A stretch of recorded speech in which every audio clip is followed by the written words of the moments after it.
How to spot fantasy baseball sleepers with regression to the mean.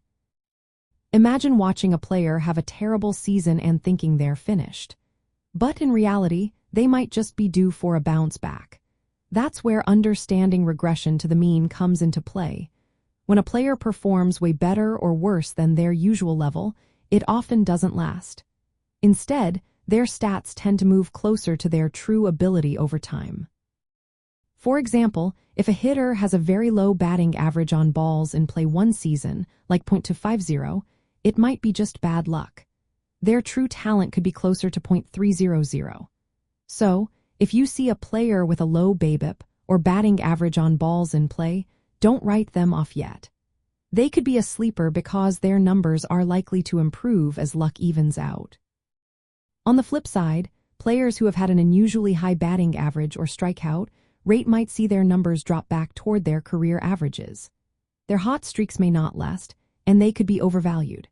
So spotting sleepers involves looking beyond surface results.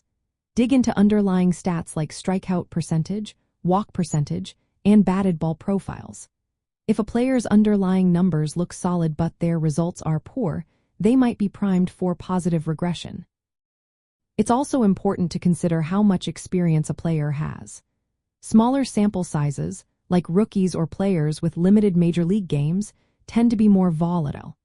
Their stats can swing wildly, but they also have a higher chance of regressing toward their true skill level.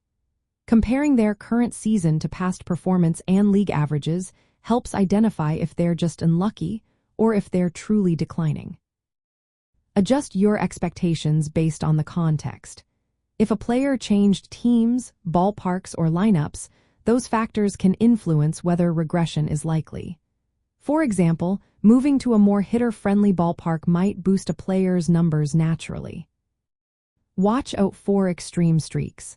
If a player has been on a hot or cold streak for a short period, it's often just a blip. Over time, those numbers tend to normalize, making them potential sleepers if their true talent is closer to league average. For pitchers, regression effects tend to be more unpredictable because of the randomness in their stats. A pitcher with a very low earned run average but high expected metrics, like expected fielding independent pitching, might be risky. Conversely, a pitcher with a high earned run average but solid underlying numbers could be a good sleeper.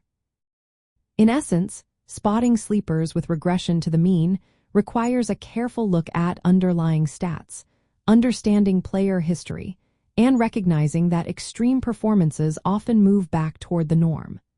This approach helps you find undervalued players who are likely to improve and outperform their recent results.